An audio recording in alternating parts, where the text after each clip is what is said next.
밸류업 프로그램 추진이 공식화된 이유. 증시 큰 손인 외국인 기관 투자자가 네이버 NAVER 주식을 1조 원 넘게 팔았다.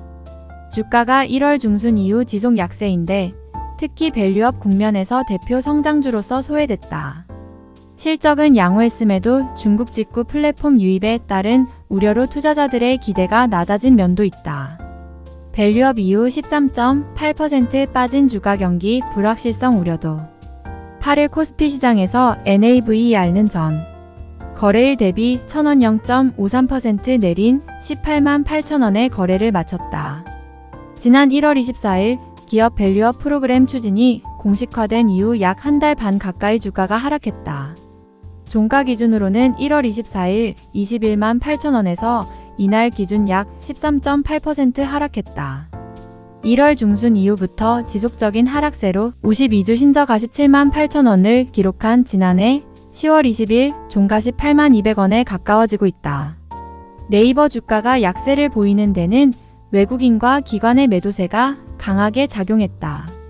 지난 1월 24일부터 전날까지 네이버 주식을 외국인은 5,423억 원, 기관은 6,129억 원 가까이 팔았다. 외국인과 기관 순매도 순위에서 각각 2위와 3위를 기록했다. 특히 기관 큰 손인 연기금은 같은 기간 삼성전자에 이어 두 번째로 많이 팔았으며 순매도 규모는 3,465억 원에 달한다. 밸류업 프로그램 공식화 이후 저평가 가치주에 관심이 몰리자 상대적으로 매도가 많았던 것으로 풀이된다. 네이버는 국내 대표 인터넷주로 성장주로 분류되기 때문이다. 연초 금리 인하 기대가 후퇴했던 점도 성장주에는 부담으로 작용했을 것으로 보인다. 다만 외신에 따르면 제롬 파월 미국 연방준비제도 패드 연준 이사회 의장은 지난 7일 현지 시간 상원 청문회에서 금리 인하를 시작하는 데 필요한 확신이 들 때까지 멀지 않았다고 발언했다. 증권가에서는 국내 경기가 아직 완전히 회복되지 않으면서 광고 경기도 풀리지 않은 점을 주가 부진의 원인으로 꼽기도 한다. 내수 경기는 네이버의 광고 수익성에 큰 영향을 미치기 때문이다. 지난 4일 통계청이 발표한 1월 산업활동 동향에 따르면 경기가 전월 대비 소폭 강세를 보였지만 설비 투자가 줄어 경기 불확실성을 나타냈다.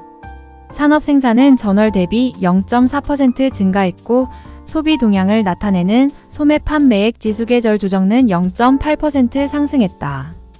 그러나 설비 투자는 전월 대비 5.6% 감소했다.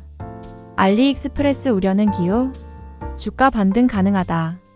경기 부진으로 향후 수익성에 대한 우려가 생기면서 지난해 4분기 기록한 양호한 실적도 최근 주가 흐름에서는 힘을 쓰지 못하고 있다. 금융정보업체 FN가이드에 따르면 지난해 4분기 네이버 연결 매출액은 전년 동기 대비 11.7% 늘어난 2조 5,370억 원, 영업이익은 20.5% 증가한 4,055억 원을 기록했다. 또 중국의 직접 구매 플랫폼인 알리익스프레스가 국내 진출에 나서면서 네이버에 불똥이 튀었다. 쇼핑 플랫폼 경쟁 강화가 심화돼 네이버 쇼핑의 점유율이 줄어들 것이란 우려가 작용하면서다. 다만 알리익스프레스는 국내에 큰 영향을 주지 못할 것이라는 분석도 있다. 김하정 다울투자증권연구원은 약 1,000억 원에 불과한 투자 규모를 고려할 때 목적은 애초에 비이비 기업 간 거래라고 판단한다며 비이비에 집중한다면 국내 이커머스 시장은 중국에 잠식되기보다는 새로운 생태계를 맞이할 것이라고 전망했다. 오동환 삼성증권 연구원도 네이버는 전체 매출 대비 미미한 치즈직의 매출 효과와 중국 이커머스 업체와의 경쟁 우려로 주가가 부진한 상황이라며 그러나 네이버는 올해 광고 매출의 점진적 회복과 예상보다 빠른 치즈직의 성장 등 다양한 성장 모멘텀이 남아있는 만큼 주가 반등이 가능하다고 판단했다.